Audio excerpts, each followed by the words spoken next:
Está chegando agora aí no nosso canal do YouTube.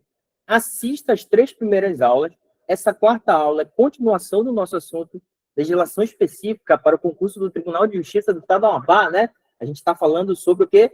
Regimento interno do tribunal, cara. Então, é assunto essencial para todo mundo. Por quê? Porque vai cair tanto para analista quanto para técnico. Então, vai vir a FGV, vai cobrar algumas questões. Então, a gente precisa dominar. Para você que não está por dentro do regimento interno, assista as 3 primeiras aulas com o seu professor Santos Santiago. Pegue aí, se inscreva no canal, que todo tempo a gente está com aulas novas. Então, a gente vai agora tentar matar o regimento interno, né, o máximo possível, tentando visualizar como a FGV pode cobrar. Na última aula, a gente falou sobre atribuições das autoridades, do presidente, do vice-presidente, do corregedor, né, e principalmente as atribuições de cada um e da Corregedoria Geral de Justiça. Hoje, dentro da aula de regimento interno, esquematizado, para você não perder tempo com materiais, né, com materiais que só enrolam, que só reproduzem o texto. Aqui a gente visualiza o regimento interno na prática e começa a entender, beleza? Então, o que a gente vai ver hoje? Inclusive, o material dessa aula está aí na descrição do vídeo. Fiquem à vontade para adquirir, beleza? Hoje a gente vai ver o quê? A gente vai ver o seguinte, olha. Dentro da parte de organização e competências, a gente vai ver das atribuições do presidente da secção e da Câmara Única, dos desembargadores do tribunal. Reputo essa matéria de suma importância, cara. Sabe por quê? Porque aí a gente vai ver as normas de acesso, principalmente de juízes, para o desembargo, né, do antiguidade e merecimento, do 5º constitucional para o desembargo e algumas regras sobre os desembargadores que a gente precisa saber. Do plantão dos desembargadores, aqui tem uma classificação essencial que a gente precisa saber em prova. Plantão especial e plantão ordinário. Das comissões do tribunal, principalmente as comissões permanentes. Só que aqui também tem regras da criação de qualquer tipo de comissão no tribunal. Licenças, substituições e convocações. A gente já viu a parte de convocações, principalmente do juiz de direito, para substituir um desembargador em algumas situações. Assistam a primeira aula. Só que agora a gente vai ver algumas regrinhas específicas da polícia do tribunal, né? Quando a gente fala da polícia, vocês vão entender por que a gente vai perceber que o presidente ele é a autoridade que vai presidir um inquérito policial caso aconteça algum crime dentro do tribunal. Então, por isso que é da polícia do tribunal. A gente vai ver ainda do Ministério Público, dos serviços administrativos, ainda hoje nesta aula. Então, segue aí esse material. Ele está aí na descrição do vídeo e adquira, beleza? Tranquilo? Então, segue aí. Tá. Sobre as atribuições dos presidentes da secção e da Câmara Única, não tem muita coisa para falar. Se vocês forem ler o regimento, vocês vão perceber que são matérias relacionadas principalmente a quem vai presidir os processos judiciais que chegam na Câmara Única e na secção única. Inclusive, eu reputo a vocês que assistam a aula das competências da Câmara Única e da secção única, porque vocês vão perceber, por exemplo, vai caber aos presidentes, né, admitir, por exemplo, de várias coisas dentro do processo. Colocar o processo em pauta, né? Colocar o processo para julgamento, né? Designar relator, tudo isso está nessa parte. Só que eu trouxe uma atribuição, o quê? Administrativa, dos presidentes da secção e da Câmara Única. Por exemplo, lá no tribunal, a gente tem o plenário, que é um órgão composto de 9 desembargadores, isso a gente já viu.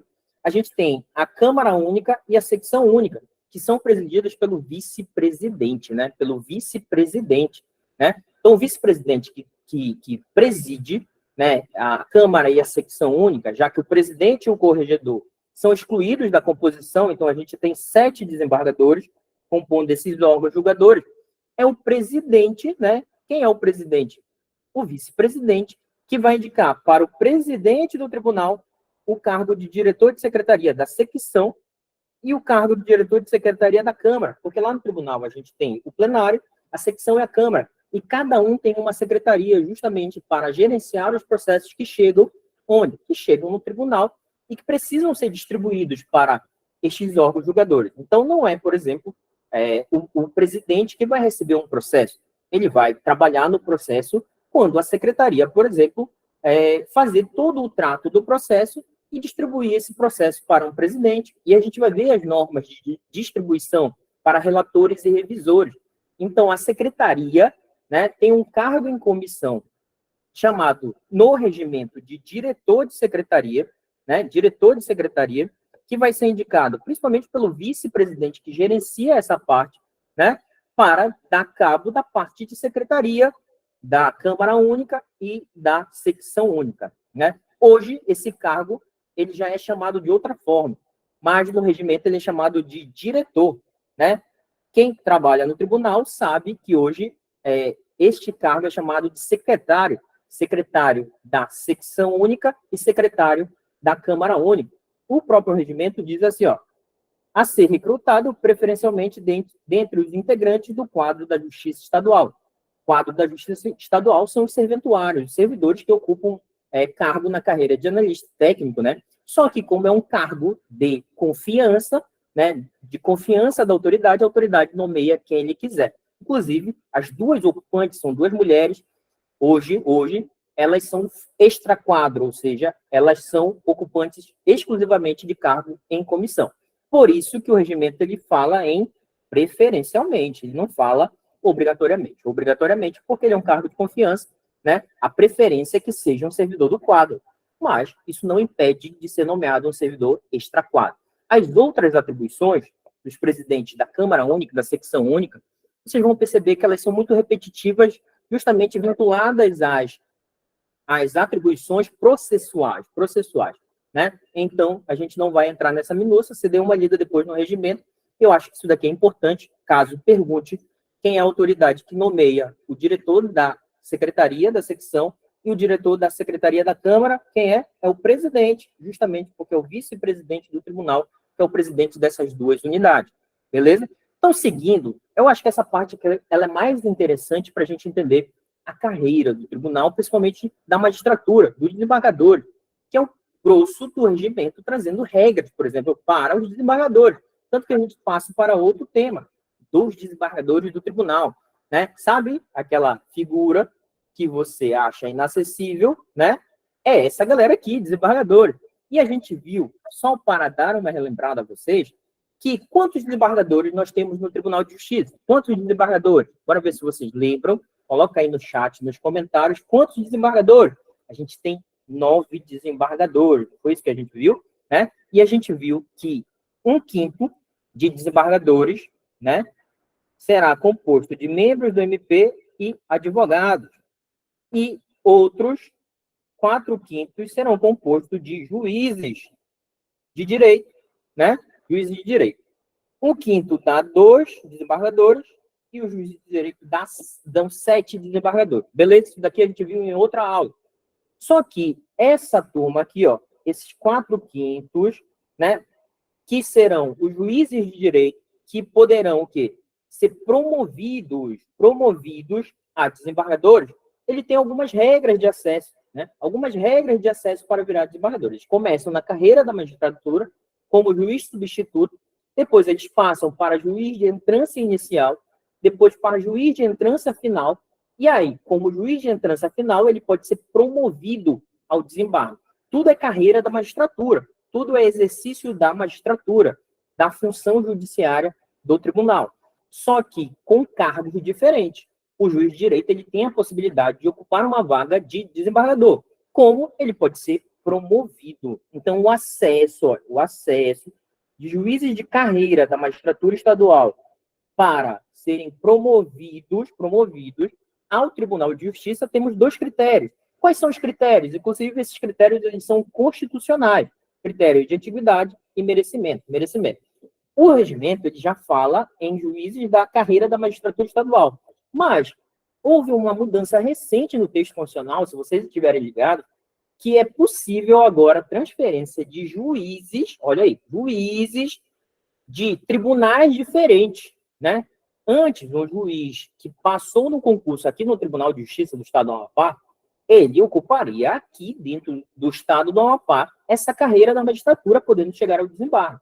Agora, um juiz que é ligado a um tribunal, por exemplo, Tribunal de Justiça do Estado do Amapá, conforme o texto constitucional, ele pode ser transferido, permutado para outro tribunal. Claro que vai ter as regras conforme o texto constitucional e as regras do CNJ. Só que agora é possível.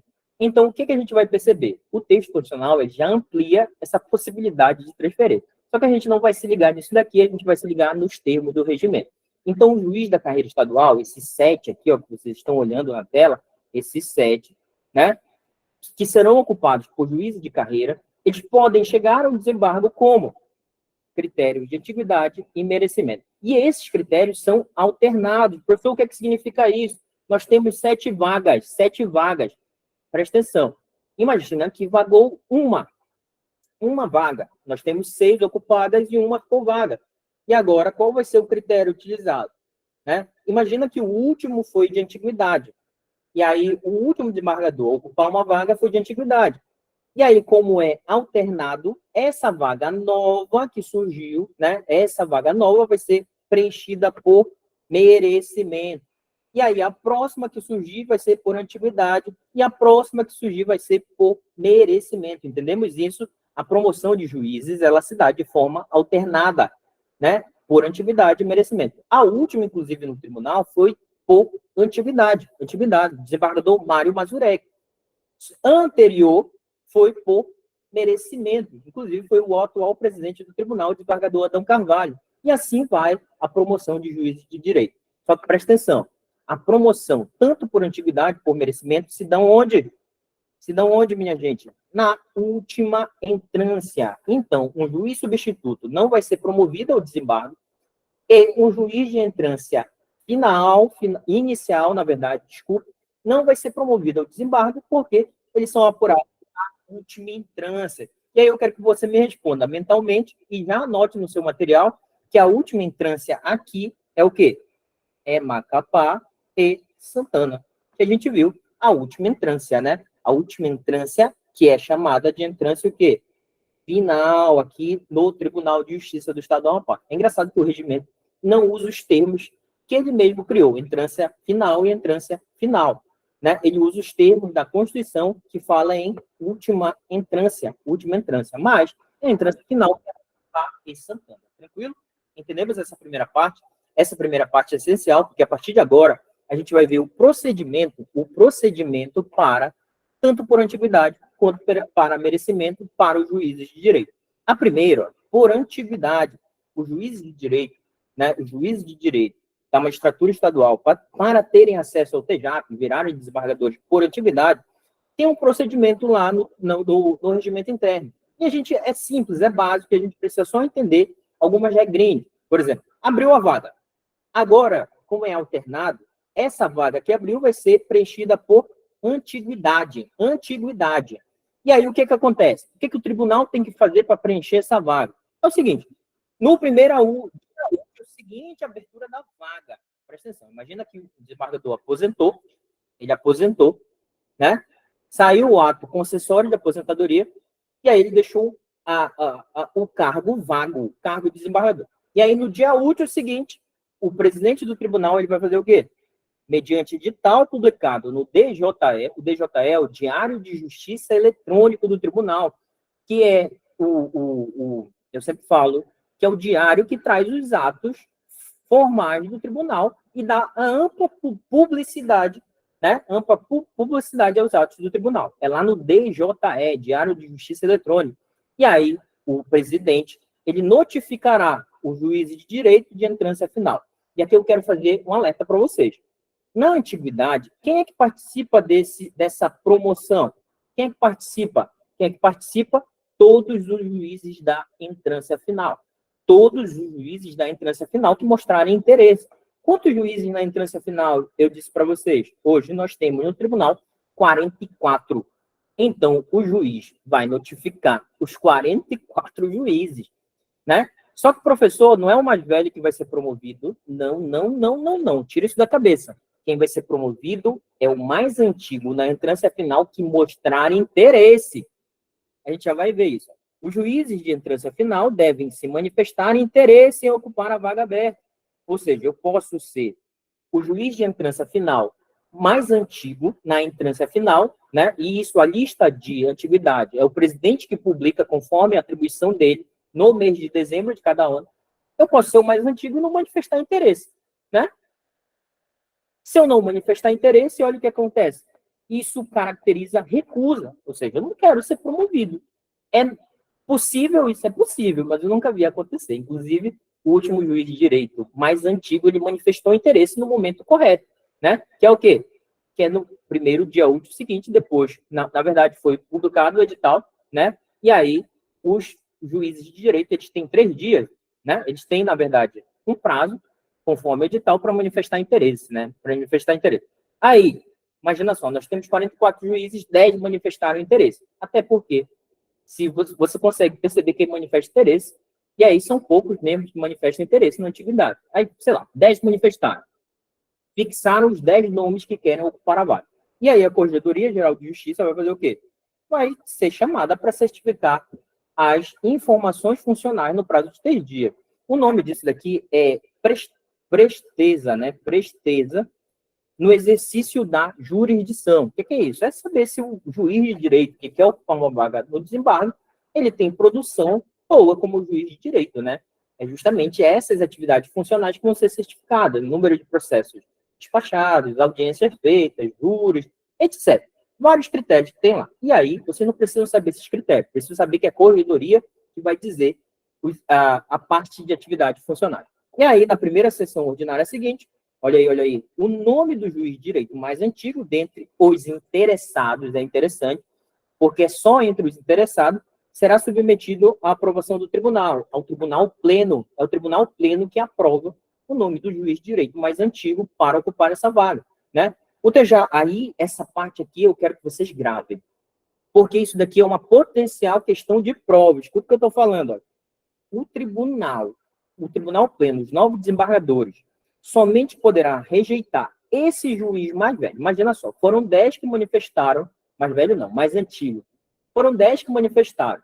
E aí nós temos o primeiro colocado na lista de atividade, ele manifestou interesse. Beleza? Aí a Corregedoria mandou as atividades funcionais e foi submetida ao Tribunal Pleno. E aí o Tribunal Pleno pode o quê? Pode rejeitá-lo ou pode aprová-lo, né? E aí ele vai rejeitá-lo, né? Inclusive o regimento ele usa a fórmula contrária. Fórmula contrária, né? Qual é a fórmula contrária? Porque ele traz a regra de rejeição, né? Traz a regra de rejeição. Por exemplo, o juiz só pode ser rejeitado, e aí o voto ele é aberto e fundamentado por 2/3 dos desembargadores que compõem a segurada ampla defesa. Então, nós temos que 9 desembargadores, né? E o juiz mais antigo, dentre aqueles que manifestaram interesse, só pode ser rejeitado para promoção ao desembargo por 2/3. Inclusive, eu faço esse alerta aqui, ó. Alerta. A recusa do juiz mais antigo ele vai se dar por voto aberto e fundamentado por de 2/3 dos desembargadores.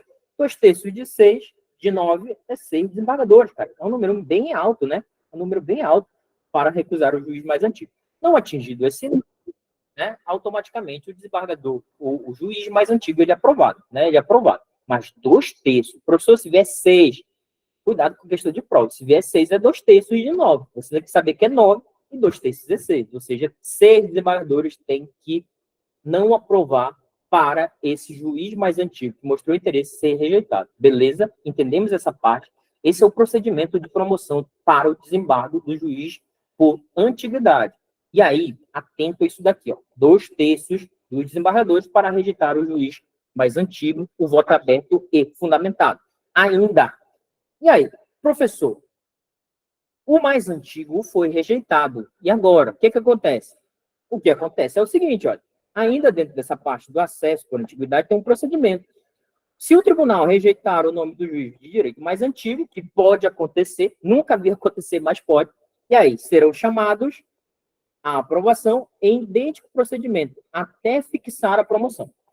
Rejeitou o primeiro, foi lá. Aí tem o segundo nome. Já pensou se rejeita o segundo? Pode rejeitar por voto de 2/3 dos desembargadores em voto aberto e fundamental. Rejeitou o segundo. Rejeitou o terceiro. No quarto, mais antigo, e aí se fixou a promoção. Não se conseguiu rejeitar, né? Ou seja, se aprovou. Né? Porque é aqueles que se seguirem na ordem de atividade, beleza? Ou seja, só pode rejeitar o juiz mais antigo por 2/3, e aí rejeitado vai seguindo na ordem de atividade até se fixar o nome, beleza? Tranquilo? Esse é o procedimento. Nunca vi passar da primeira rodada, juro para você. Nunca vi. Isso nunca aconteceu no tribunal.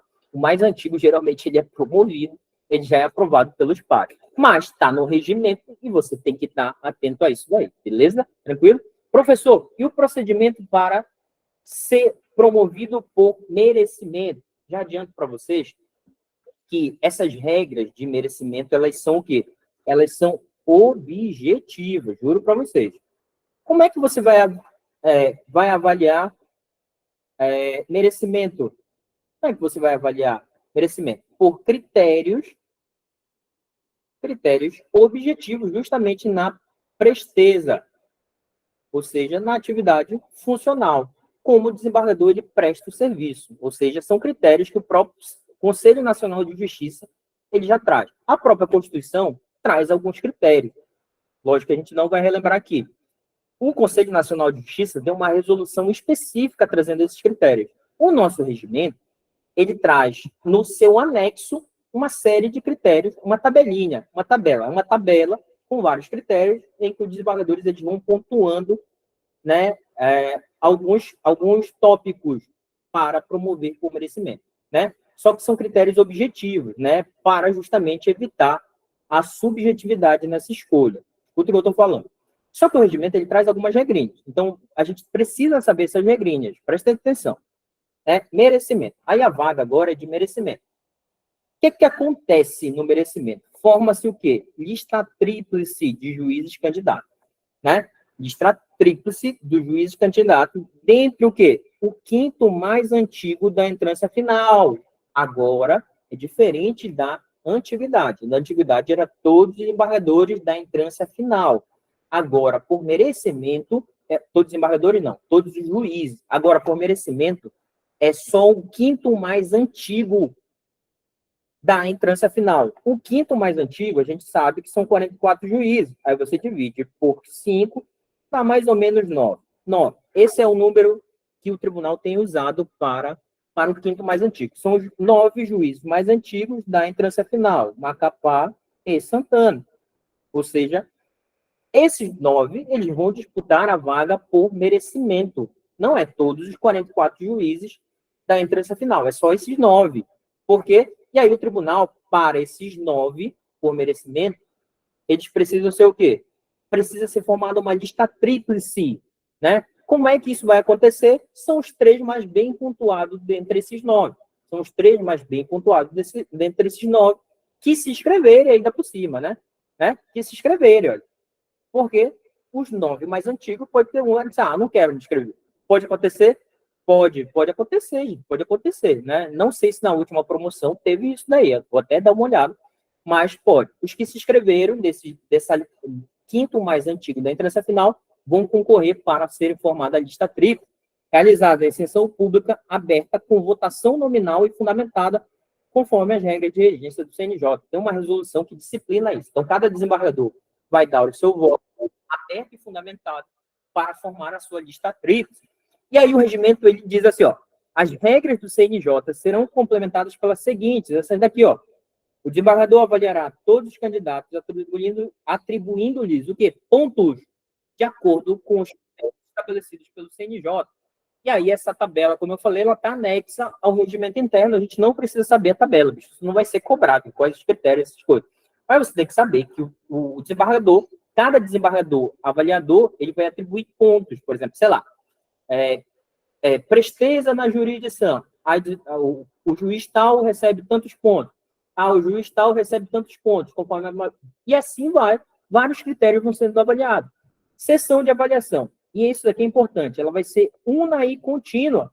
Que diabo é isso? Ela começou, bicho, ela tem que ir embora. Até terminou. Salvo comprovado motivo de força maior admitido pelo plenário. Claro que as sessões, quando elas são unas e contínuas, principalmente nessa parte, elas não são interrompidas. Né? E isso daqui dá um imbróglio desgraçado. Você pode pesquisar aí as promoções ao desembargo pelos critérios de merecimento. Isso dá um imbróglio. Pesquisa aí. O desembargador avaliador, conforme antiguidade alternada, será chamado a apresentar a tabela de pontuação. Cada desembargador vai ter uma tabela para cada juiz que quer ascender o desembargo. A tabela de pontuação em voto escrito fundamentado, ou seja, ele faz um voto escrito fundamentado e anexa a tabela. Facultado ele fazer uma breve explicação sobre o porquê daquela pontuação. Beleza? Olha o procedimentozinho diferente da antiguidade. É diferente. E aí? Ainda, votação individual. A lista tríplice será formada pelos candidatos que alcançarem a maior pontuação. A lista tríplice será formada pelos candidatos que alcançarem a maior pontuação. São 9 desembargadores, os 9 atribuem pontos aos candidatos, e aí aqueles que somarem maiores pontuação serão o quê? Serão os 3 que formarão a lista tríplice. A escolha vai recair sobre o mais bem pontuado, né? Salvo se algum integrante preencher um dos requisitos automáticos da promoção. Lá no texto constitucional tem os requisitos automáticos. Quais são? 3 vezes consecutiva ou 5 alternada na lista de merecimento. Pode acontecer? Pode acontecer. Esse o texto constitucional traz essa regra. Se o juiz já apareceu 3 vezes consecutivas na lista de merecimento, nessa lista tríplice, e 5 vezes alternadas, é obrigatória a sua promoção ou desembarque. É obrigatório. E aí, empatou? É difícil empatar, porque cada desembargador vai dar a sua nota individual para vários critérios. E essas notas podem ser fracionadas. Mas pode empatar? Pode. Caso de empate, o desempate será obtido pela média aritmética das notas atribuídas aos candidatos na votação de cada desembargador avaliador, excluídas as maiores e as menores pontuações. Isso daqui enfim, é regra de desempate, né? Persistindo o empate, isso daqui que eu quero destacar. A posição será ocupada pelo candidato mais antigo na entrância. Entendemos isso? Então, mais antigo na entrância, né? Mais antigo na entrância.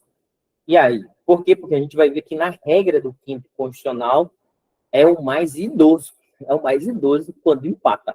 Quando empata, é o mais idoso. Aqui na regra de juízes, é o mais antigo na entrância, porque desempata. É difícil empatar, mas se empatar, é o mais antigo na entrância. Beleza? Fechou? Fechado.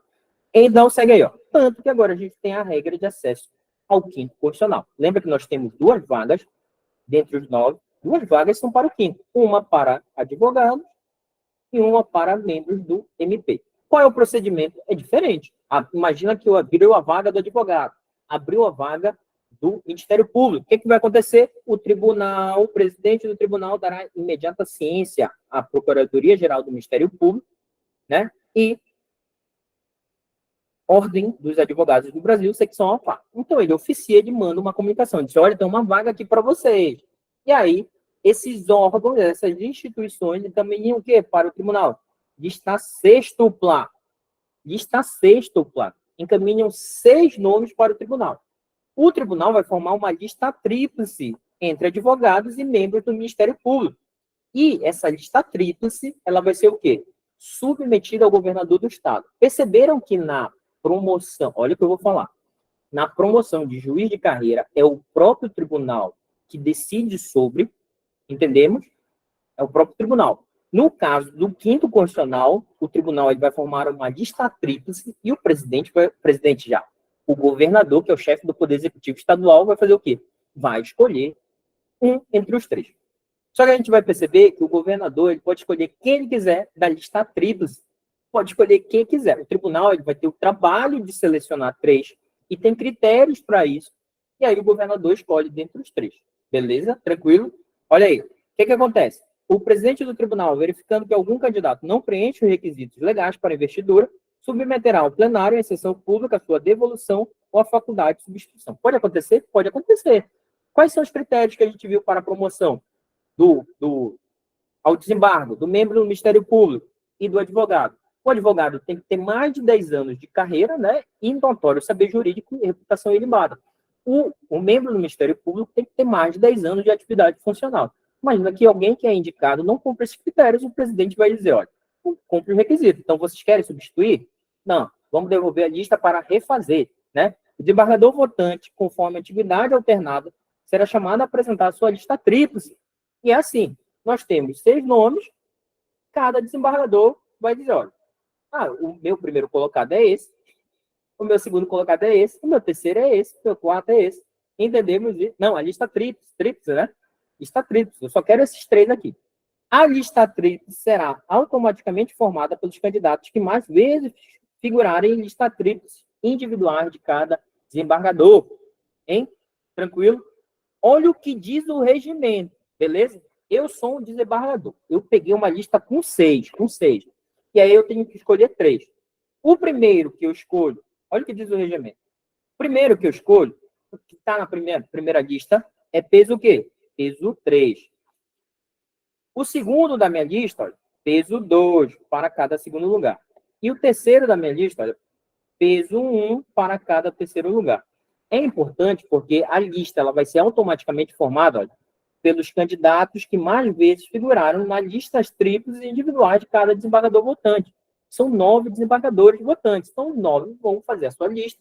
E aquele que figurar mais vezes na lista tríplice, né, vai ser automaticamente fazer parte. Professor, como é que isso funciona na prática? Eu fiz isso daqui para ilustrar para você. Professor, isso vai cair na prova? Não, é só para a gente entender como é que funciona, beleza? Olha, tem o desembargador A, o desembargador B e o desembargador C. A gente já poderia fazer com 9? Poderia, mas vamos fazer com 3, né? Porque aí fica mais didático.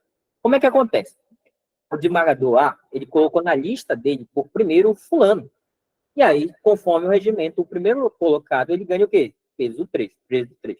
O ciclano, o desembargador A, ficou em segundo. Então, ele tem peso 2. O Beltrano ficou na lista do desembargador o quê? Em terceiro. Então, ele tem peso 1. Beleza? O governador tem prazo para fazer essa escolha? Não tem, conforme o texto constitucional. Não tem. É um ato político e ele faz no tempo dele. Geralmente, ele não demora muito. O último, inclusive, que foi o desembargador Jaime Ferreira, ele fez no mesmo dia. Foi no diário oficial, né? Ele fez todo um ato lá, enfim, de assinatura do termo de posse. Tá? Foi no mesmo dia. Saiu a lista lá do tribunal, foi lá, atravessou a rua para o governador, ele já fez no mesmo dia. Era o governador Valdez ainda na época, beleza? O ciclano, ó, desembargador B. O desembargador B já colocou o ciclano em primeiro, ele ganhou 3. O Beltrano, 2. E o fulano, 1. Beleza. O desembargador C colocou o Beltrano em primeiro, 3. O ciclano em segundo, peso 2. E do nada ele colocou na lista dele o Amaral. O Amaral apareceu do nada aqui, professor. Tinha o ciclano, o Beltrano e o fulano. E do nada apareceu o Amaral. O Amaral, ele figurou na lista de desembargadores com peso 1. Olha como isso funciona. Então, estão aqui os candidatos. Na lista do desembargador A, o fulano ficou em primeiro, olha, então ganhou 3. Do B, ele ficou em terceiro, ganhou 1. E do C, ele não apareceu e ele ficou com 4 pontos. Já o ciclano, olha, o desembargador A ele ficou em segundo, ganhou 2 pontos. O desembargador B, ele ficou em primeiro, ganhou 3. E o desembargador C, ele ficou em segundo, ganhou 2, olha, 7 pontos. E aí vai se repetindo isso. Perceberam que na pontuação o mais votado foi o ciclano, justamente. E aí, professor, quem é que vai compor a lista tríplice? Esses 3 mais votados aqui, ó. 3 mais votados aqui, o Amaral fica de fora. O Amaral fica de fora, assim como os outros que não ficarem dentro da pontuação de ficar os 3 mais votados. Beleza? Olha aí o pódiozinho, e aí tem que fazer essa conta. Claro que vocês não precisam fazer essa conta, é só para entender a dinâmica de como funciona aquela parte do regimento. Ainda, bicho, imagina que empatou. Pode empatar aqui? Pode, olha aí, pode. E aí, empatou. Entre o quinto constitucional, como é que vai acontecer esse desempate? O regimento, ele diz assim, ó, em caso de empate de votos, a posição da lista será ocupada, né? Será ocupada pelo candidato quê? Mais idoso. É o mais idoso, ou seja, no mais antigo, né? É aquele que o tribunal fixar o nome, juiz mais antigo, por merecimento, né? Por merecimento. Caso de empate, né? O que acontece? É o mais antigo na entrância, e no caso do Ministério Público e de advogados, que é o quinto constitucional, em caso de empate, é quem? É o mais idoso. É o mais idoso, justamente porque é o único critério que sobra, né? O critério que sobra, beleza? Então, entendemos isso? Tranquilo.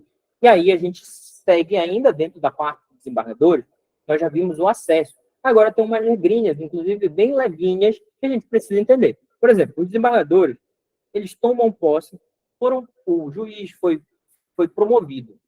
O cara do Ministério Público, o advogado, ele passou a compor o tribunal depois que o governador escolheu. E aí, o que acontece? Eles vão o quê? Tomar posse.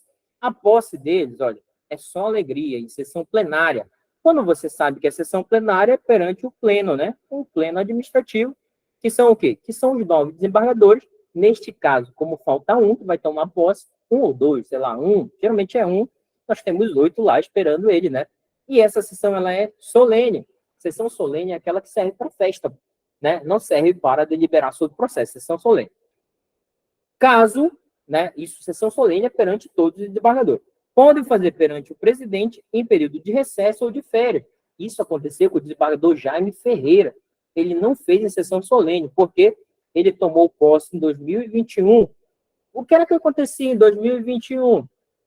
Hein? O que era que aconteceu? O que era que tinha em 2021, cara? O que era que tinha em 2021, que ninguém poderia se reunir em aglomeração? O que era que tinha? Tinha pandemia, né? Pandemia. Então, ele tomou posse perante o presidente, cada um com sua máscarazinha, sem apertar a mão do outro. Pode pesquisar aí, né? Porque era um período muito conturbado, era um período de recesso do tribunal, inclusive, né? E aí, o desembargador, quando ele tomar posse, ele vai prestar esse compromisso aqui. Isso está lá no regimento. Vou até ler, olha. Olha aí o que vai dizer o desembargador.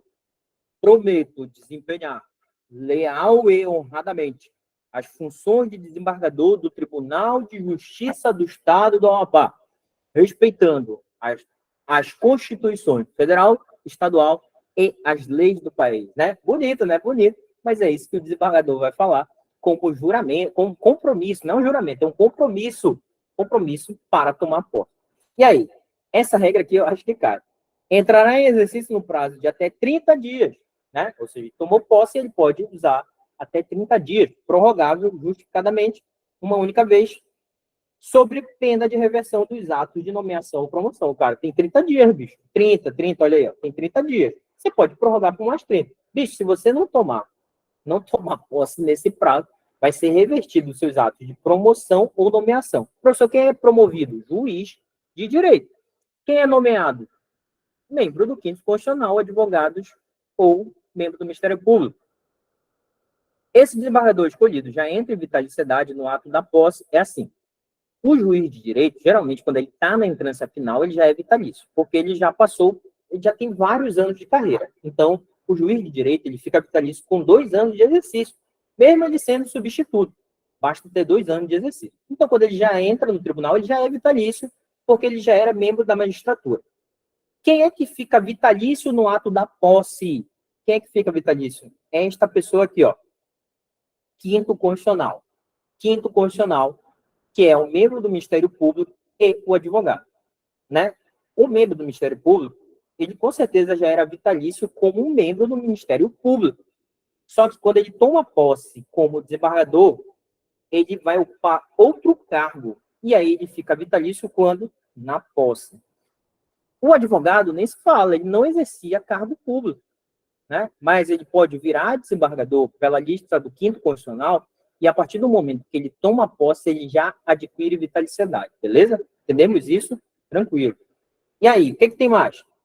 Ainda sobre essas partes, bem leve, diz assim, ó, conservarão o título e as honras correspondentes, mesmo depois da aposentadoria. O cara aposentou como desembargador, ele vai ser chamado o quê? De desembargador, né? Ó, desembargador, tal. Não vou citar nome, mas tem alguns desembargadores que são aposentados no Tribunal de Justiça, né? Eles chegam no tribunal, e o quê? Eles são desembargadores. Inclusive, quando tem posse de outros desembargadores, eles são chamados lá para as festinhas, e aí eles são tratados como desembargadores, porque mesmo depois da aposentadoria, eles têm os títulos e as honras correspondentes.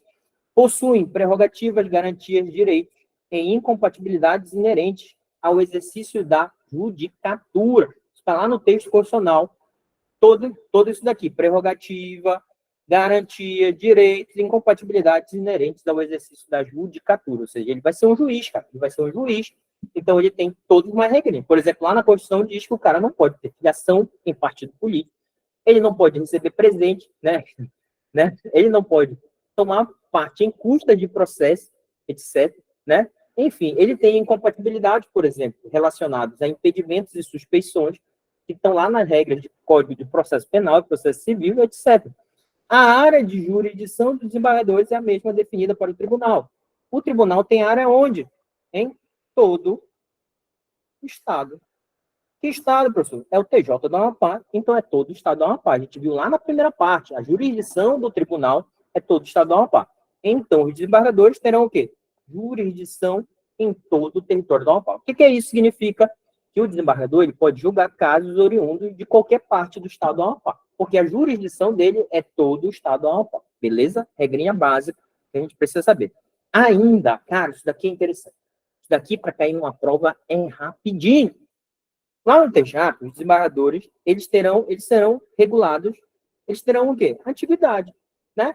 Atividade. Qual é o lance da atividade? Para que serve a atividade? Toda hora eu estou falando isso, que tanto juízes de direito substitutos, juízes de direito de entrância inicial e juízes de direito de entrância final terão atividade. A gente viu que o juiz de direito de entrância final, a atividade dele regula a promoção por antiguidade e a promoção por merecimento, né? Beleza? O desembargador, ele vai ter também antiguidade. Mas para que serve a antiguidade do desembargador, já que ele não vai ser promovido para nenhum lugar? Hein? Serve, olha, para colocação nas sessões do plenário, da secção e da Câmara Única, distribuição dos serviços, revisão de processo, substituições e outros e qualquer efeitos legais e regimentais. Por exemplo, a gente vai ver que a distribuição de processo ela vai se dar para o desembargador mais antigo, por exemplo, na secção 1, desembargador mais antigo. Pá. E aí, na sequência, vai ser o revisor desse processo o que seguir na lista de antiguidade. Entendeu? E aí vai ser o vogal desse processo o que se seguir na lista de antiguidade depois daquele que é revisor. Ou seja, vocês perceberam que para a distribuição de processos é necessário se apurar quem é o mais antigo, porque o sistema de sorteio ele vai preenchendo, né, quem é revisor, relator e vogal em um processo pela antiguidade do cara. Então, isso, por exemplo, é necessário a gente saber. Também os caras, eu falo desembargadores, porque hoje são todos homens, né? É possível ter já tivemos desembargadoras mulheres no tribunal, a desembargadora Sueli Pini e a desembargadora Estela Ramos, né? Mas hoje eu falo caras, porque hoje são só homens, infelizmente. Diz assim, regula a antiguidade. O que regula a antiguidade? Presta atenção. E aí você vai ter que decorar essa lista aqui de regulação da antiguidade. O que determina ser um desembargador mais antigo no cargo de desembargador? O efetivo exercício no cargo. O efetivo exercício no cargo. Ou seja, a data que ele entra em exercício. Percebemos que o desembargador ele toma posse em sessão solene, blá, blá, blá, perante o presidente. Só que ele tem 30 dias para entrar em exercício, né? 30 dias prorrogável mais 30. E aí, a primeira coisa que determina a antiguidade do desembargador é o dia que ele entrou em exercício. Beleza? Então, a gente tem uma lista de antiguidade, principalmente porque os desembargadores, é raro ter um desembargador que entra em exercício no mesmo dia que outro, né? Mas imagina que entram 2 desembargadores em exercício no mesmo dia. Vou inventar uma data aqui. Imagina que foi 31/10/21. Entraram 2 desembargadores em exercício. Lógico que já tem outros desembargadores, esses daqui são os mais novos. Mas o que vai determinar, já que eles entraram em exercício na mesma data? A data de nomeação é o segundo critério. Imagina que eles foram nomeados com o mesmo ato. Eles foram nomeados no dia 21/10/21. Beleza. Opa, empatou no segundo critério. E agora, o que determina o tempo de exercício na magistratura? Imagina que são 2 juízes de direito. 2 juízes de direito. Um entrou em exercício, ele ascendeu ao desembargo, mas ele entrou em exercício como juiz de direito em 92. O outro entrou em exercício como juiz de direito o quê? Em 94. Agora desempatou. Desempatou porque é um terceiro critério. Mas imagina que a gente tem um membro do Ministério Público e o advogado. Um membro do Ministério Público e o advogado. E agora? Ambos não exerceram a magistratura. Eles vieram de outras instituições. E agora, esse critério não vai ser usado para eles, beleza? Não vai ser usado para eles. O tempo de serviço público efetivo. Agora, por exemplo, promotor de justiça que ascende ao desembargo, procurador de justiça que ascende ao desembargo, ele tem tempo de serviço público porque ele trabalha no Ministério Público. O advogado, não. E aí, empatou em tudo isso, que já é difícil. Qual é o quinto? Idade. Você vai ter que decorar essa listinha aqui. O que regula a antiguidade dos desembargadores no tribunal? Primeiro, o efetivo exercício do cargo, a data de nomeação, o tempo de exercício na magistratura, o tempo de serviço público efetivo e quinto, a idade. A idade é a última. Inclusive, isso dá uma boa questão de prova, por exemplo, trazendo a idade como primeiro ou mudando de posição, dependendo do caso. Lembra do juiz convocado? Professor, eu lembro. O que acontece? Olha, O juiz convocado para substituir o desembargador, aquele desembargador que está afastado por qualquer motivo, ele vai ocupar a mesma posição de atividade deste do tribunal. Imagina que nós temos 9 desembargadores, né? Aí o desembargador se afastou, sei lá, por licença, foi licenciado para tratamento de saúde por 3 meses. Foi o 4º na lista de antiguidade. E aí foi convocado um juiz para substituí-lo, né? Para substituir esse desembargador. Esse juiz convocado, ele vai ocupar o quê? Na antiguidade, a mesma posição desse desembargador afastado. Isso é essencial o quê? Para tudo isso daqui, ó. Distribuição de processos, né? Para ele se tornar relator, revisor, né? Etc. Beleza? O juiz também convocado, o cargo pode ficar vago, né? O cargo pode ficar vago. É automático a promoção? Não. Demora a ser ocupado esse cargo. Às vezes demora 1 mês, 2, depende, né? E aí, nesses 2 meses, o que acontece? Quando o cargo está vago, o desembargador, o juiz convocado, qual é a posição que ele vai ocupar? Olha, sempre a posição de mais moderno, porque o que vai ser nomeado e entrar em exercício, ele vai ser o mais moderno, né? Vai ser o mais novo, ou seja, o mais novo na lista de atividade, então o juiz convocado ele vai ser o mais moderno, salvo quando houver mais de um, caso que a atividade entre eles será definida pela data em que o cargo respectivo vagou. Isso é interessante, né? Temos 2 cargos vagos, foram chamados 2 juízes. E agora, quem é que vai ocupar a posição de mais moderno? Aquele que ocupar o cargo que vagou por último. Interessante, né? Interessante. Beleza? Fechamos isso daqui. Grava isso daqui, pessoal. Grava isso daqui, ó. Grava isso daqui. E aí, o que temos mais? E aí, dentro do tribunal, ainda nós temos, agora a gente vai falar da parte de processo, mas não do processo em si. Há uma parte de andamento de processo. Cada feito, aqui, ó, feito é o processo, entrou o feito. Pode ser um processo, pode ser uma ação judicial, pode ser um remédio constitucional, pode ser alguma coisa. Entrou lá no tribunal. Cada um que entra no tribunal terá o quê? Um relator e um revisor. Agora a gente vai matar. O que faz um relator? O que faz um revisor? Tá, as regras são simples. O relator ele vai fazer o quê? Ele é escolhido mediante distribuição aleatória, salvo se já exista relator prevento. O que é um relator prevento? É aquele que já atuou dentro de um processo, ele já fez alguma coisa pré-processual ou já na ação em si, que ele se torna prevento, ou seja, quando alguma coisa relacionada àquele processo for distribuída, tem que ser distribuída para aquele relator prevento, é aquele que já atuou no processo. Como ele é prevento, ele já atuou no processo, um outro feito relacionado a ele, ou o mesmo feito, tem que ser distribuído para ele. Se for, por exemplo, que não tem esse relator prevento, o quê? A distribuição é o quê? Aleatória. Aleatória justamente vedando juízo ou tribunal de exceção. O que é isso? Quando, por exemplo, há um direcionamento de um feito para um relator específico que não seja prevento, a gente tem um juízo ou tribunal de exceção, ou seja, a gente viola as regras do juízo natural. Já que todos os desembargadores são competentes, o que vai escolher a causa para um desembargador específico? É a distribuição aleatória. Por isso, e aí, o que cabe ao relator? Ordenar e dirigir o processo. É ele que vai ordenar e dirigir o processo. Não tem regras de processo lá no processo civil, processo penal, tá lá. Então, é ele que vai fazer tudo aquilo. Se precisar fazer a citação de alguém, se precisar juntar a prova, se precisar fazer, né, um mandado, uma perícia, ele que vai fazer. Ele que eu sempre falo, o dono do processo. Ele ordena e dirige, inclusive a relação à produção de prova, bem como, quando for o caso, homologar a autocomposição das partes. As partes querem entrar em acordo, autocomposição, quem vai fazer isso é o relator.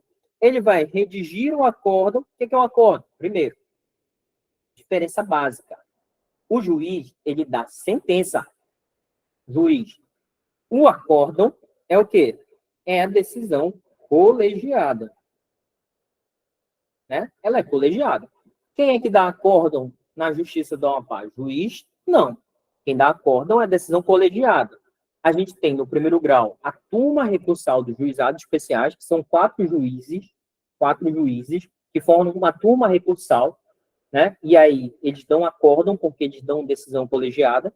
E o tribunal pleno, que são 9 desembargadores, então os 9 votam e dão decisão colegiada, então vai ter um acórdão, a Câmara e a secção única, beleza? Que terão. E aí nós teremos nessas decisões colegiadas um relator, e caso a votação ela cabe para um lado ou para o outro, quem vai redigir o acórdão, que é a decisão colegiada, é quem? É o relator. É o relator, salvo o quê? Se ele permanecer vencido em matéria de mérito. Se o relator der um voto, né, sei lá, imagina que é uma condenação criminal. E aí o relator, ele diz, olha, eu condeno o réu, né? O meu voto é para condenar. E aí os desembargadores votam para condenar também, a maioria. Ele venceu no mérito. Mas pode ser que o relator diga assim, ó, eu voto para condenar.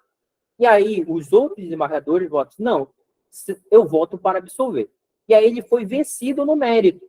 Quando ele é vencido no mérito, é ele que redige o acórdão? Não, não é ele, a gente vai ver. A gente vai ver quem é que redige. Mas se ele vence no mérito da questão, é ele que vai escrever o acórdão que vão ser assinados por todos os desembargadores. Atenção, o desembargador empossado como presidente do tribunal continua relator e revisor também dos processos anteriormente atribuídos. Porque a gente viu que o presidente ele tem uma função política, administrativa e processual, né? Jurisdicional. Então, não é porque ele virou presidente que ele vai deixar de ser relator ou revisor nos processos que ele já atua. Já o revisor, quem é que vai ser o revisor? Olha, foi escolhido aleatoriamente o relator, né? O relator. E aí, quem é que vai ser o revisor, professor? Olha, será revisor o desembargador que se seguir onde? Seguir ao relator na ordem de antiguidade decrescente. Entendemos por que é importante a antiguidade no tribunal, principalmente dos desembargadores?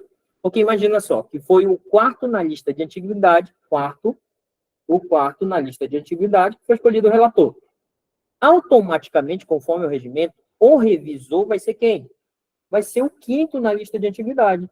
Porque é isso que o regimento diz, ó. Será revisor o desembargador que seguir ao relator na ordem decrescente, ou seja, o quinto, o quarto, aí o quinto, o sexto, o sétimo. Entendeu? Se fosse em ordem crescente, é do quarto para o terceiro, para o segundo, para o primeiro. Mas como é decrescente, é do quarto para o quinto, para o sexto, para o sétimo, para o nono. Né? Por isso que é importante saber a ordem de atividade. E aí, o que acontece? O que o revisor faz?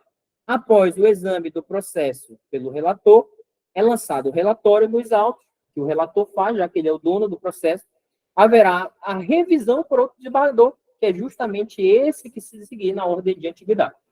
Só que o regimento, ele diz assim, ó, é todo feito que entrar no tribunal que vai ter relator? Não, ele especifica quais são as ações judiciais que contém um relator. E isso você vai ter que decorar. E eu fiz aqui uma análise dessas ações, processos que terão um relator. Cara, eles têm a ver com crime, com processos criminais. Entendemos? Com processos que estão relacionados a ações penais. Ou seja, raramente vai ter uma ação civil só em um caso, ações cíveis que eu vou indicar para vocês. Quais são os casos? Processos que terão um revisor. Nas apelações de delito tipificado com pena de reclusão, receberam pena de reclusão, é pena de detenção? Não, pena de reclusão. Aí o apelante chegou ao tribunal, à Câmara Única ou à Secção Única, uma apelação que o cara foi condenado à pena de reclusão. Vai ter um relator, um revisor, porque é matéria penal.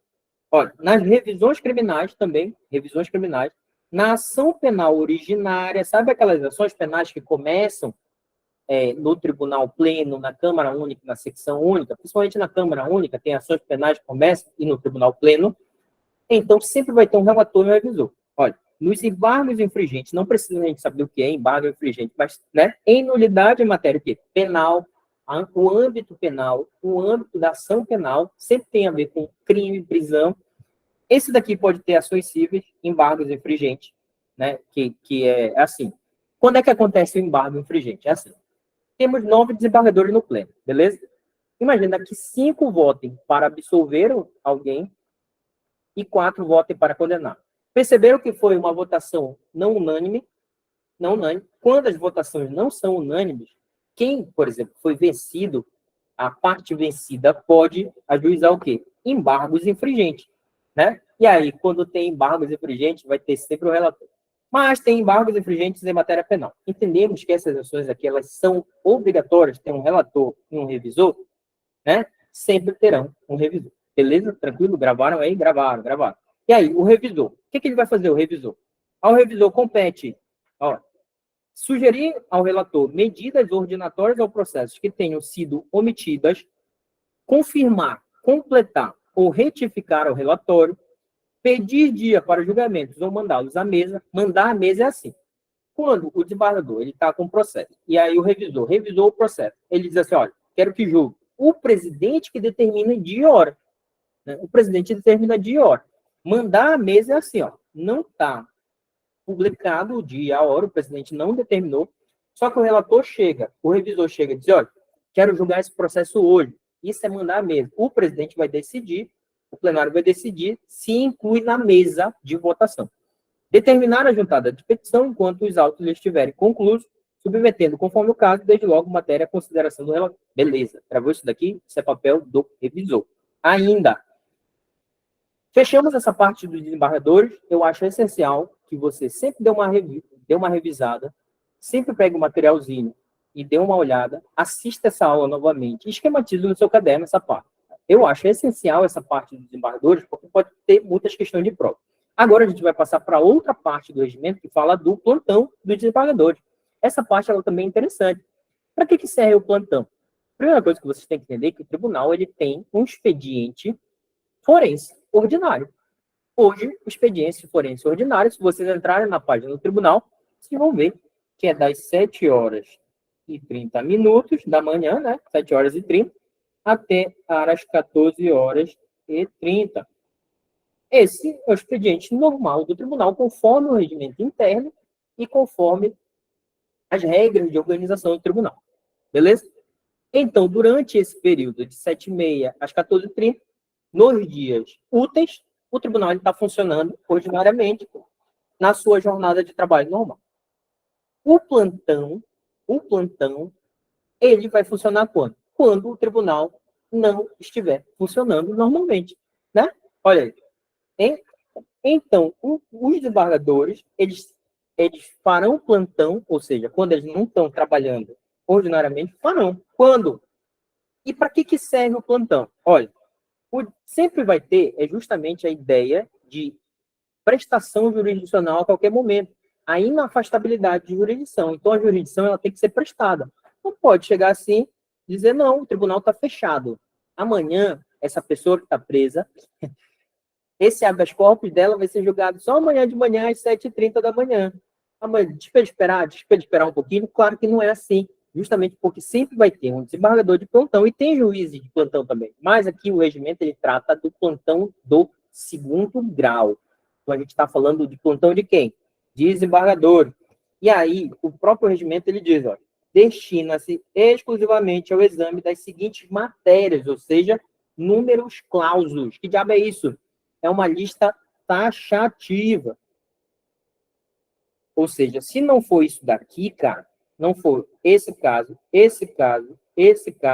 quando bater no plantão lá do desembargador, ele vai dizer, opa, esse caso aí é para o expediente o quê? Ordinário. Te vira, amanhã a gente resolve. Por quê? Porque a gente, conforme o regimento, a gente só resolve este caso ou este caso em plantão.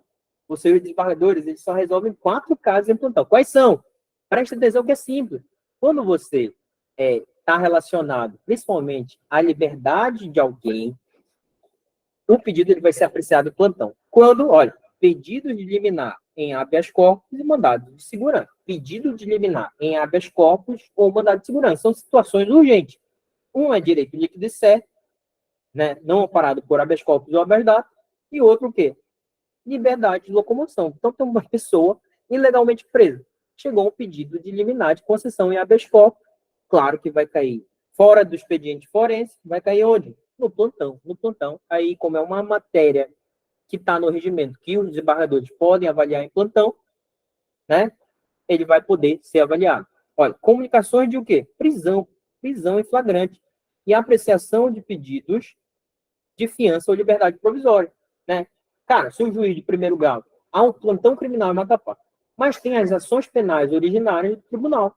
Então, imagina que um deputado estadual foi preso em flagrante delito. Pode acontecer? Pode. E aí, né, essa comunicação foi às 10 da noite. Vai ter um desembargador de plantão para resolver sobre essa prisão em flagrante. Se converte em provisória, em fiança, né, em temporária, e vai fazer audiência de custódia, né? Ainda, representação da autoridade policial do Ministério Público visando a decretação de prisão preventiva temporária em caso de justificada urgência. Nesse caso, se o Ministério Público ou o delegado estiverem pedindo urgência na prisão de alguma pessoa, prisão preventiva, vai cair lá no plantão. Outro, pedido de busca e apreensão de pessoas, bens e valores, desde que objetivamente comprovada a urgência, ou seja, tem que apreender o dinheiro, senão ele vai sumir. Tem que ir lá fazer uma busca, cai no plantão. Entendemos essas 4 possibilidades que os desembargadores vão despachar em plantão? Cara, se não for isso, pode ter certeza que desembargador nenhum vai esperar de manhã para cair lá no gabinete dele, e aí ele vai decidir, beleza? E aí tem uma vedação aqui, olha esse xizinho, olha esse x, diz assim, ó, vedado decidir sobre, em plantão, reiteração de pedido já apreciado pelo tribunal em plantão anterior, ou seja, se já foi apreciado no plantão anterior, o plantão agora ele não vai ser decidido novamente, inclusive sua reconsideração ou reexame, a reconsideração ou reexame vai para as vias normais, a solicitação de prorrogação judicial para escuta telefônica, ou seja, imagina que na questão está dizendo assim, a parte pediu, né, a prorrogação de uma escuta telefônica que já tinha sido deferida pelo tribunal. E aí, estava em plantão, poderá o desembargador decidir sobre? Não. Prorrogação de escuta telefônica não é decidido no plantão. Ainda, não serão apreciados pedidos de levantamento de importância em dinheiro, valores, nem liberação de bens, ou seja, sei lá, liberação de bens é assim, né? Os bens foram apreendidos, aí pede para o tribunal liberar. A ordem judicial para liberar não vai ser dada em plantão, vai ser na via ordinária, beleza? Tranquilo. E aí, essa classificação é assim, ó. Nós temos 2 desembargadores, o plantão ordinário e o plantão especial. Plantão ordinário e o plantão especial. Olha essa classificação aqui. Pode cair em prova? Pode. Quando é que se dá um plantão ordinário? Olha aí, o plantão ordinário, finais de semana, sábado e domingo, feriados, proclamação da República, hoje é feriado, né? Feriado, você que está assistindo, eu estou gravando essa aula no dia 15 de novembro, é um feriado, então o tribunal está funcionando em plantão ordinário, né? E dias úteis, onde? Após o expediente forense. Quando é o expediente forense, hein? Quando é o expediente forense, eu já falei para você, de 7h30 às 14h30. Então, quando é que funciona o plantão ordinário? Finais de semana, sábado e domingo, feriados e nos dias úteis, ou seja, que tem expediente forense, né? Após às 14h30. Beleza? Esse é o plantão ordinário. E aí, como é que ele vai funcionar? Tem uma escala, ele será composto, olha, sempre tem um desembargador para cumprimento de escala semanal. É uma semana que o cara passa de plantão. E essa escala começa na segunda-feira e é definido mensalmente por sorteio. Quem é que vai ser o desembargador que vai ficar de plantão nesse dia? Por exemplo, hoje tem um desembargador de plantão, porque é feriado. Como não tem expediente forense, é o dia todo, 24 horas. O professor, ele fica sentado lá no tribunal? Não, ele fica de sobreaviso, né? Fica de sobreaviso. Caso aconteça de vir alguma matéria daquela, ele vai decidir. E ele tem que decidir por força do regimento. Sorteio mensal será realizado pela presidência com 10 dias úteis de antecedência. Se vocês olharem o DJE, todo o tempo sai escala de plantão de desembargador. Só que, olha, presta atenção. Nós temos o plantão o quê? Especial. Olha esse nome. Temos o ordinário, que é o do dia a dia comum, e o especial. Quando é que é um plantão especial, minha gente? É no recesso forense. Eita, professor, recesso forense? Que diabo é isso? Quando é que se dá o recesso forense no tribunal? O recesso forense no tribunal é um período que o tribunal ele para, praticamente, para os prazos processuais, para o serviço administrativo e fica só os serviços essenciais. E os prazos eles não correm, passam a correr depois do recesso forense. E ele se dá quando, professor? Presta atenção. Você que vai trabalhar no tribunal, inclusive, isso é interessante. Todo ano a gente tem o recesso forense. que é do dia 19 do 12, a gente trabalha até o dia 19 do 12. Então, no dia 20 do 12, começa o recesso forense e até o dia 5 do 1 do ano seguinte, ninguém trabalha, a não ser quem fica em escala de plantão dos serviços essenciais. Entendemos? Quando é que se dá o recesso forense? Do dia 20 do 12, antes do Natal, e a gente volta a trabalhar só depois do final do ano, no dia 5 do 1. Professor, todo ano tem isso. Todo ano. Inclusive, esse ano vai começar no dia 20 do 12. E aí só vai trabalhar na área administrativa, na área judicial, os serviços essenciais. O resto, todo mundo vai embora. Só volta no dia 6 do 1. No dia 6 do 1. Ou seja, a gente trabalha até o dia 19 do 12 e só volta a trabalhar no dia 6 do 1. Tá valendo trabalhar no tribunal, então bora estudar, porque esse recesso é bacana, é bacana. Escuta o que eu estou falando. Professor, não quero sair de recesso. E agora? Você vai continuar trabalhando normalmente nos dias úteis, lógico, nesse período, e o recesso forense você pode aproveitar durante o ano seguinte. Olha aí, 18 dias. São 18 dias que você não trabalha, ou no recesso em si, ou durante o ano seguinte, claro, num ajuste com a sua chefia, 18 dias. Professor, esses 18 dias são minhas férias? Não, as férias são 30 dias, e aí você tem mais de 18 dias de recesso forense, ou seja, quase 50 dias que você não trabalha no tribunal. 30 de férias e 18 de recesso forense. O professor está valendo? Está valendo. Tá, expliquei o que é o recesso forense, para diferenciar justamente do plantão ordinário. O recesso forense, como ele é nessa data aqui, ó, final de ano, começo de ano, quem é que vai trabalhar? Será de competência de quem? Do presidente, do vice e do corregedor. Os outros embargadores vão embora, né? Mediante escala elaborada e divulgada pela presidência. Entendemos isso? No plantão ordinário, os 9 desembargadores eles podem ficar em plantão. E aí vai alternando de acordo com a escala. No recesso forense, que é o plantão especial, é só o presidente, o vice e o corregedor-geral. Sorteio mensal será realizado pela presidência com 10 dias úteis de antecedência à primeira segunda-feira do mês.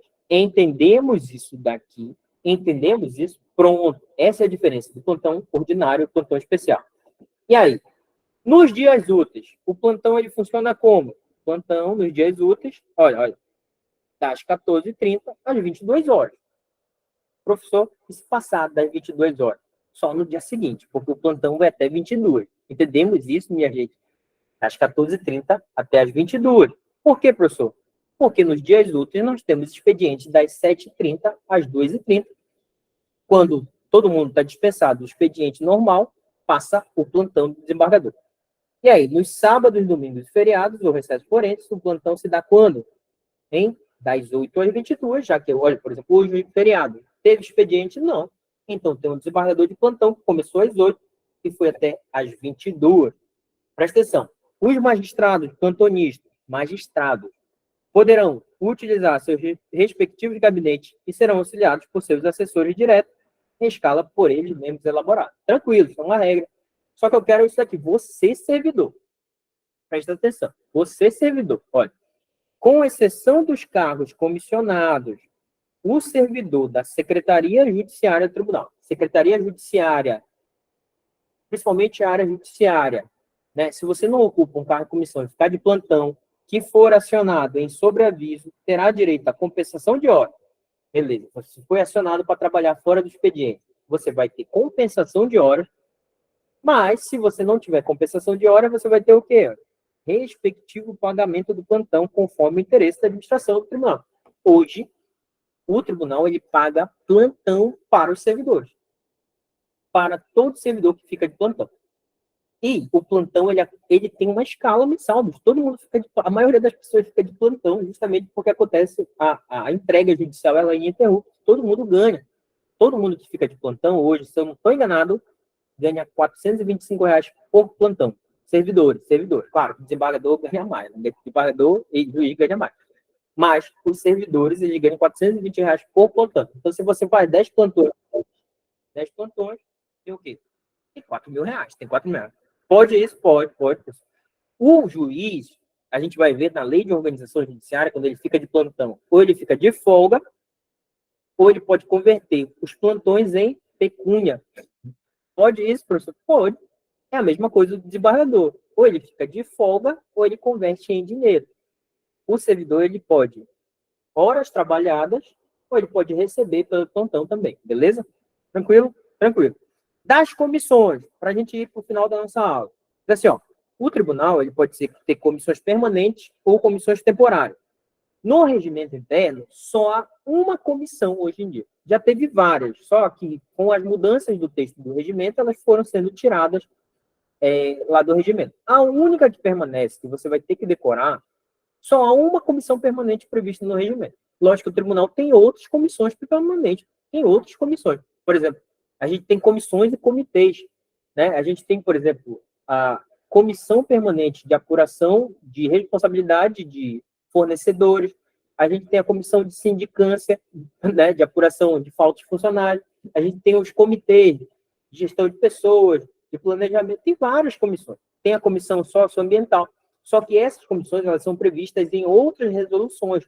No regimento interno, a gente só tem uma comissão, que é de informática, e ela possui 3 membros efetivos e um membro suplente, ou seja, 3 membros efetivos e um suplente. E ela é presidida por um desembargador, isso está no regimento. E para que ela serve? Olha, claro, que é de informática, então ela vai ter relação com essa área de informática. Incube o estudo e o oferecimento de sugestões em todos os assuntos relacionados com o processamento de dados, a racionalização dos serviços de informações e comunicação do tribunal, bem como a introdução dos meios mecânicos e eletrônicos e recomendados para atividade dos seus órgãos auxiliares. Esse texto, ele é de 2006, né? O nosso regimento é de 2006, então ele é meio truncado na área de informática. Lógico que hoje a comissão de informática ela tem outras atribuições na área de TIC, né? Na área de TIC, ela é muito mais avançada do que isso daqui, beleza? Só que no texto ela está lá prevista com essa estrutura. E o que o regimento fala mais de comissões? As comissões temporárias, né, poderão ser propostas pelo plenário e o presidente. Eles podem criar. O plenário pode criar uma comissão temporária e o presidente. E aí, com qualquer número de membros, qualquer número de membros. Né? Já essa do regimento tem 3 e um suplente. Quais são as regras? Olha, toda comissão ela vai ser presidida por um desembargador. Toda comissão ela vai ser presidida por um desembargador. Olha, o presidente designará os desembargadores que devem integrar as comissões permanentes e temporárias, sendo admissível a recusa por motivo justificado. Cada comissão será presidida pelo desembargador mais antigo dentre seus membros, salvo recusa justificada. O que as comissões temporárias vão fazer? Poderão sugerir ao presidente do tribunal normas de serviços relativas à matéria de sua competência. Simples. Formou-se uma comissão, imagina que juntou-se. E aí as comissões elas podem ser formadas por desembargadores, por servidores, né, por um monte de gente, inclusive gente de fora do tribunal. E aí essas comissões elas vão sugerir para o presidente melhorias relacionadas a matérias que elas tratam. Mas sempre ela vai ser presidida por um desembargador. Sobre comissão, basta saber isso, que a gente mata em prova. Ainda, das licenças, substituições e convocações. O que é que nós temos no tribunal? Tá, isso daqui é essencial para a gente saber um monte de coisa, principalmente lá no tribunal pleno e na secção e na Câmara Única. Olha, nas ausências, impedimentos e eventuais ou temporários, a substituição. Como é que ela vai se dar? O presidente do tribunal é substituído por quem? Pelo vice. É uma coisa meio lógica. O presidente do tribunal é substituído pelo vice. O regimento ele faz questão de dizer isso. O vice-presidente é substituído por quem? Pelo corregedor. Inclusive, a gente viu isso nas atribuições do vice-presidente. O presidente é substituído pelo vice. É papel do vice substituir o presidente nesses impedimentos, ausências, né, eventuais ou temporários. Já o vice-presidente ele é substituído por quem? Pelo corregedor-geral de justiça. E o corregedor é substituído por quem? Isso daqui que é interessante. Pelo desembargador mais antigo entre os presentes que não integra a administração do TEJAP, ou seja, quem é que substitui o corregedor? Imagina que falta, né, para uma matéria administrativa. O presidente, o vice e o corregedor. E agora, quem é que vai assinar esse contrato, já que os 3 estão viajando, não estão podendo assinar, ou estão tão impedidos? É o desembargador mais antigo que não integre a administração do tribunal. Olha aí. E aqui isso é interessante, porque a gente sabe que a secção e a Câmara Única são presididas pelo vice-presidente. Então, o vice-presidente, que é o presidente da secção e da Câmara Única, ele é substituído pelo corregedor? Não. Como a secção e a Câmara Única são órgãos dissociados da atuação do vice-presidente, que só preside esses órgãos por força do regimento, e o corregedor ele não integra a secção nem a Câmara Única, assim como o presidente, quem é que substitui o presidente da secção e da Câmara Única? É o desembargador mais antigo integrante dos órgãos fracionários entre os presentes. Ou seja, não é o corregedor. O corregedor ele vai substituir o vice-presidente quando o vice-presidente estiver atuando como vice, e não como presidente da secção da Câmara Única. E os presidentes das comissões? Pelo mais antigo desembargador dentre os seus membros. Lembra que eu falei que toda a comissão ela é presidida por um desembargador? E geralmente ela tem mais de um desembargador. 2, 3, 4. E aí, quem é que vai substituir esse presidente dessa comissão? O mais antigo entre os membros que fazem parte da comissão. Essa dinâmica aqui ela é interessante para a gente entender um pouquinho o funcionamento do tribunal. Que a gente precisa saber. Segue aí ainda. Polícia do tribunal. Lembra que eu falei da polícia do tribunal? A polícia do tribunal não é a polícia militar que faz a parte de segurança institucional. Lá no tribunal, a gente tem um gabinete militar do Tribunal de Justiça, né? Que faz a parte de segurança institucional. Que são o quê? É a instituição Polícia Militar do Estado do Amapá, que, através do gabinete militar, são policiais militares, integrantes do executivo, que são cedidos para o tribunal para exercer o seu papel de policiais militares dentro do tribunal, fazendo a segurança institucional. Essa polícia que a gente está vendo aqui é outro tipo de polícia. Polícia administrativa. Polícia administrativa e judiciária. Onde, olha, o presidente, no exercício da atribuição referente à polícia do tribunal, olha, o que ele pode fazer? Poderá requisitar auxílio de outras autoridades quando necessário. Quando necessário. E, dentro dessa parte da polícia do tribunal, o presidente irá instaurar um inquérito. Olha aí, o presidente podendo instaurar um inquérito. Para que serve o inquérito? Para apuração de uma infração penal. Poxa, professor, mas não é só o delegado que pode fazer isso? Não, várias autoridades podem fazer, né? O inquérito, por exemplo, no âmbito do Ministério Público, pode ser feito, que são investigações. O presidente do tribunal pode instaurar um inquérito. Quando ocorrendo a infração à lei penal na sede ou dependência do tribunal. Poxa, se envolver a autoridade ou pessoa sujeita à sua jurisdição, ou o presidente delegará essa atribuição ao corregedor. Aconteceu uma infração penal dentro da sede do tribunal, o desembargador, o presidente, ele pode instaurar um inquérito. Vai ser um inquérito policial? Não, vai ser um inquérito.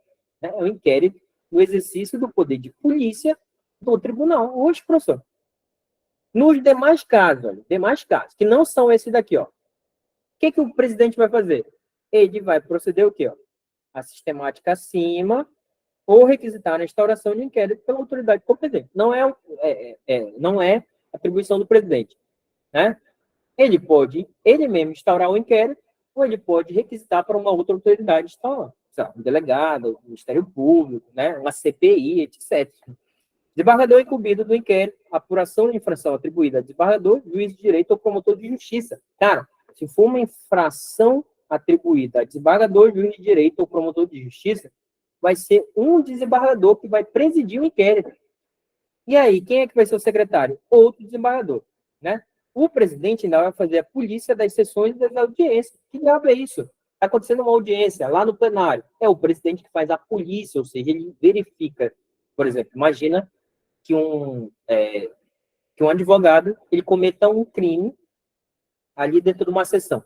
O presidente ele vai fazer a polícia das sessões, pode dar voz de prisão em flagrante, pode fazer um monte de coisa relacionada ao poder de polícia, né? Polícia judiciária. Ainda, pronto, acabamos a parte de organização e competência, a gente tem ainda dentro dessa primeira parte da responsabilidade por desobediência ou desacato e do Ministério Público. Essa parte do Ministério Público é bem curtinha e essa parte também é bem curtinha. A gente vai passar rapidinho. O presidente, olha, sempre que tiver conhecimento de desobediência à ordem emanada do tribunal ou de seus desembargadores no exercício da função ou de desacato ao tribunal e seus desembargadores, o que ele vai fazer? O presidente, ele é a autoridade máxima do tribunal. Então, quando ele tiver notícia que uma ordem judicial do tribunal não está sendo cumprida, né, ou de uma ordem do desembargador, né? Ou desacato ao tribunal ou seus desembargadores. Então, cuidado, se o presidente tiver conhecimento, o que ele vai fazer? Ele vai comunicar o fato ao órgão competente do Ministério Público, provendo de elementos que dispuser para a propositura da ação penal. Desobediência é crime. Então, se você descumprir uma ordem judicial do tribunal, o presidente ele vai pegar os elementos e vai remeter ao Ministério Público e dizer, olha, oferece uma denúncia aí contra esse cara.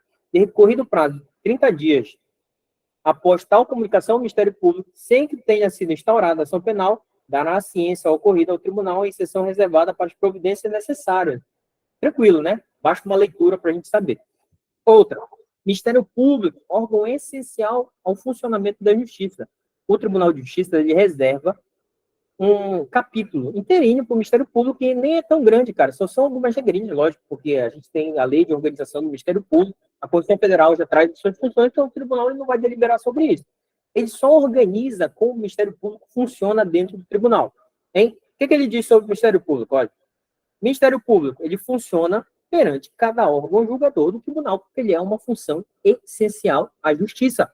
Então, se o Tribunal de Justiça ele exerce a jurisdição, como função essencial, vai ter o quê? Um Ministério Público. E o que funciona perante cada órgão julgador? Quais são os órgãos julgadores? O plenário, a Câmara Única e a Secção Única. E em cada órgão desse vai ter o quê? Um procurador de justiça. Né? A carreira do Ministério Público é dividida em promotores de justiça, que geralmente aqueles que funcionam em primeiro grau, e no segundo grau funcionam os procuradores de justiça. Né? Então, cada órgão desse, a secção, a Câmara Única e o plenário, vai ter um procurador de justiça. Nas sessões, esse cara vai sentar onde? À direita do presidente de cada órgão desse. Então, tem o presidente da secção, do plenário, da Câmara, à direita dele, né? A minha direita é essa, né? A sua direita, veja aí, vai sentar o procurador de justiça. Só que no plenário, presta atenção, no plenário, ou seja, no órgão julgador plenário, com os 9 desembargadores, quem é o promotor? O próprio regimento diz, olha, é o PGJ, Procurador-Geral de Justiça, que é o chefe do Ministério Público do Estado do Amapá. O Procurador de Justiça poderá pedir preferência para julgamento em processo em pauta. Olha o papel do Ministério Público dentro do julgamento do tribunal, né? E essa aqui é a logo do Ministério Público. E essas são as regrinhas que a gente precisa saber do Ministério Público. Sempre em cada órgão julgador vai ter um membro do Ministério Público, que é o Procurador de Justiça. No plenário, esse procurador vai ser o Procurador-Geral, que é o chefe do Ministério Público, né? Que é o órgão mais importante de julgamento do tribunal, então é a autoridade máxima do Ministério Público que funciona lá, né? E aí, do processo, professor, o senhor falou que não ia trazer nada relacionado ao processo. Eu falei que não ia trazer, mas isso daqui é uma mudança de 2023, né? 2023, eu vou contextualizar aqui rapidinho. Lembra que na época da pandemia, se acabou com as aglomerações presenciais e o tribunal ele teve que se adequar a isso, principalmente realizando sessões por videoconferência, sessões híbridas, né? Sessões híbridas em que os próprios desembargadores, eles atuavam da sua casa por meio de videoconferência, geralmente o Zoom, o Meet, assim como eu estou fazendo aqui, né? Eu estou de casa, né? A gente não está assim. Só que passou a época da pandemia, assim, bem aquele negócio, e já foi permitida a aglomeração. Só que alguns advogados, eles, mesmo morando em Macapá, eles requisitavam o quê? Videoconferência. E aí, o tribunal, para disciplinar isso daqui, trouxe essa regrinha lá do 102A. Vou só dar uma lida e a gente vai entender, inclusive ela é bem autoexplicativa, beleza? A sustentação oral, ela acontece dentro de processo. É um rito processual em que pode ser concedido ao advogado, dentro de um feito, seja criminal, civil, fazer sustentação oral. E, geralmente são 15 minutos, né? São 15 minutos. Está lá no regimento na parte de processo. Só que presta atenção, essa sustentação oral, olha, somente será permitida a sua realização por meio de videoconferência ao advogado que tiver domicílio profissional fora da comarca de Macapá, na forma do artigo 937, 4 do Código de Processo Civil. Aí eu fui ler isso daí e diz assim, porque cada advogado ele tem o seu domicílio profissional né, conforme as regras de domicílio profissional. Isso daí você registra o seu domicílio profissional, né? E quem é que pode requerer sustentação oral por videoconferência? Só aquele advogado que não possui o quê?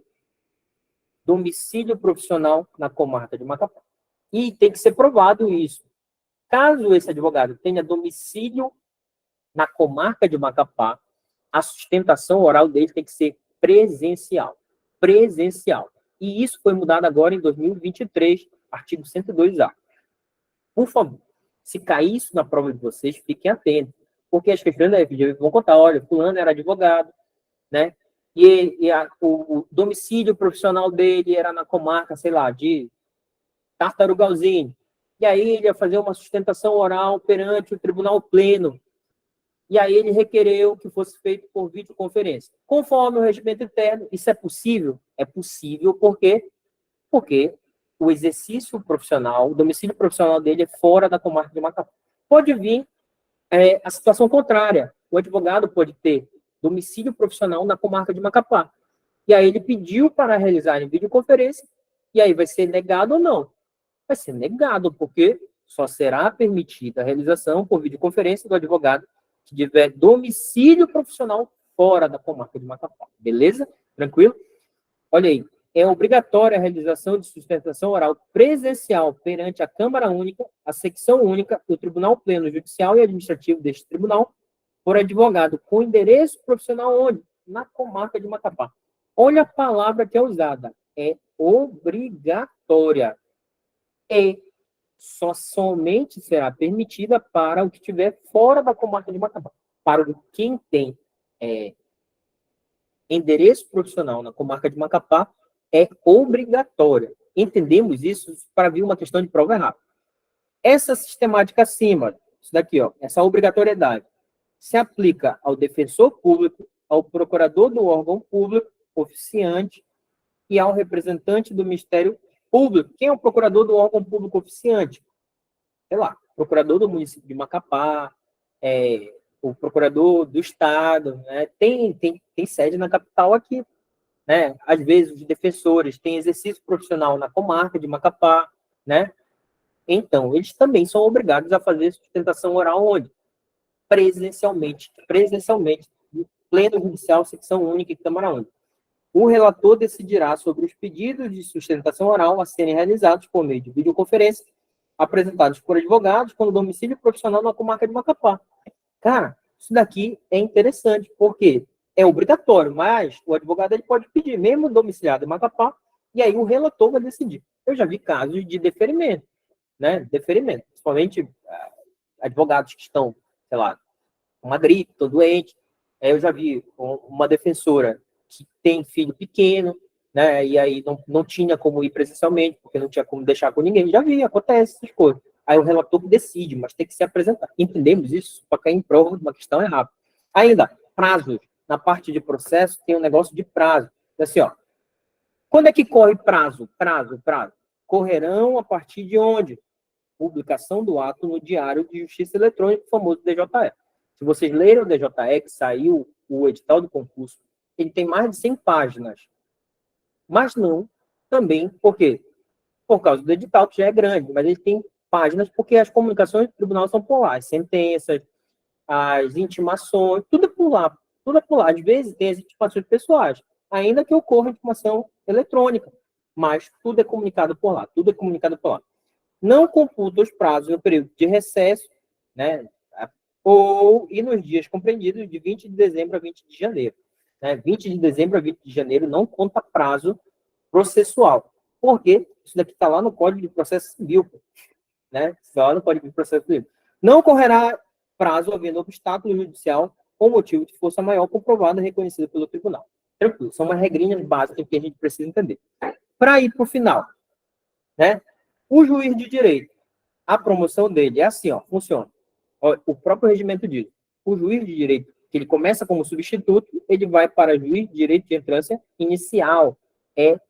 Ele é obrigatório sair de substituto para entrância inicial, né? e ele sai da entrância inicial e ele é promovido para onde? Para a entrância final. A gente sabe, pelo nosso estudo, que a entrância final é Macapá e Santana.